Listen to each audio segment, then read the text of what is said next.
Today, we are back in Silver Reef, Utah to share an Old West story of a murder and vigilante justice in the Old West.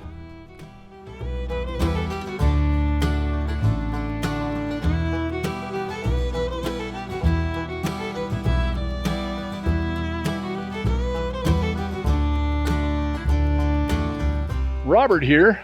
Welcome everyone to Weekend Escapades. We are going to share with you a deadly tale of Silver Reef, Utah. Come along and join the adventure. The way this Old West tale finishes is quite remarkable.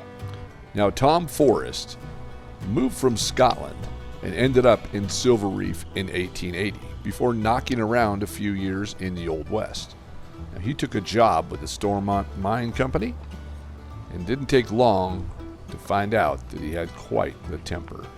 Now, he got in trouble with the mine management very quickly. The mine superintendent directed the foreman named Michael Carbis to fire him directly. Now, Forrest got extremely angry, and he swore that he would kill Michael Carbis for firing him. Now, all the other miners heard Forrest with his threats, but they laughed it off and didn't take it seriously. Now, Silver Reef was in its glory at the time of this event. Nearly 2,000 people lived here in Silver Reef between 1875 and 1884. Now, over $8 million of silver ore were extracted from its mines. Now, unlike Forrest, the miners loved Michael Carbis.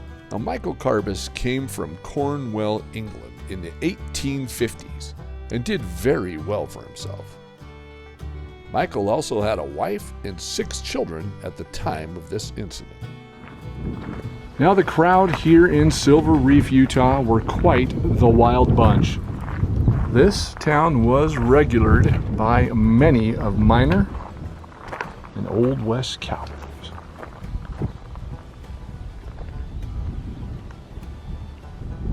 Now, it was down this street behind me, and these boardwalks that would have been in front of these houses, or I guess boarding houses, is where Forrest would have walked. Now, Forrest was waiting by the boarding house, and as Carbis came by, he tried to stop him to talk to him, but Carbis wouldn't stop. He continued to move on. It was at that point that Forrest pulled out his sharpened buck knife and plunged it into Michael Carbis, and fleeing from the location and hiding in one of the mines here in Silver Reef. And while Forrest was hiding, nearby miners witnessed the attack, and they carried Carbis to his home, where the local doctor did what they could to try and save him. Now, there were a few mine shafts here in Silver Reef, but one mine shaft that is very open, I guess, and visible is this one here. So we're going to take a closer look at this, because this would have been possibly the location that Forrest would have taken up shelter after that murder. Now, while Carbis's wife and children looked on and wept, the sheriff then gathered a posse to look for Forrest. And after a few hours, they found Forrest, and he was hunkered down, cowering down, if you will, in a mine shaft just like this. Imagine you just stabbed and killed a man for literally no reason. And the whole town was going to be after you. And they're gathering a posse? You know they're not going to let you go.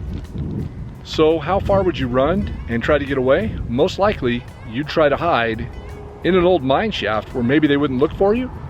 But I think that you knew you were not going to get away. In a small town like this where everybody was close, you're going to get lynched. It wasn't long after this incident that Michael Carbis' son, Michael, showed up at this very jail. Now, he showed up, pistol in hand, ready to even the score after what had been done. Now, Sheriff Hogue talked Michael out of evening the score and vigilante justice at that moment, but he also knew how difficult it was going to be to keep him safe in this little jail. Now, it was at that point with a couple other men that, of course, the deputy moved Forrest to St. George for safety. But as the story goes, that didn't happen. Before we show you exactly what happened to Forrest and how he met his demise, this was the area that the old Elkhorn Saloon was. Now there was many shootouts here. One of them where two men shot at each other and ended up killing each other in the same gunfight. Not much remains on this site. Now, Forrest had been moved on to the St. George jail, and during this time, a big crowd had showed up for Michael Carbis' funeral. Carbis was buried in the Silver Reef Cemetery, but the sight of Carbis' 6 fatherless children was really an image in the mind of all the local miners, and they gathered athirst for vengeance. And later that night, they armed themselves, saddled up their horses, and headed for St. George for Vigilante Justice. Now, when word of mouth spread through Silver Reef, and let me tell you, in a small area like this, it spread fast. And it wasn't long before an angry mob gathered, and they wanted exact justice.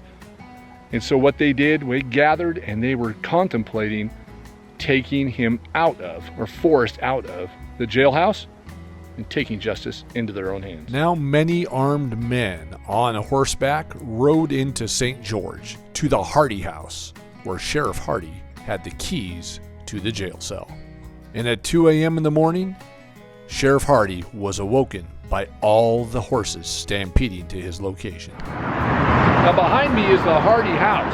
Now this is where Sheriff Hardy lived, and he had the keys to the jail inside. And this is where the angry mob came and broke into the house, stole the keys, and got Forrest out of the Rock jail. I'm sorry for the road noise, but this is literally right on St. George Boulevard downtown. Now it is said there's still a bullet hole in one of the doors, so we're going to take a look around and see if we can find that bullet hole from that angry mob that got the keys to release Forrest. Now to show you the proximity, this is the house where the sheriff had the keys.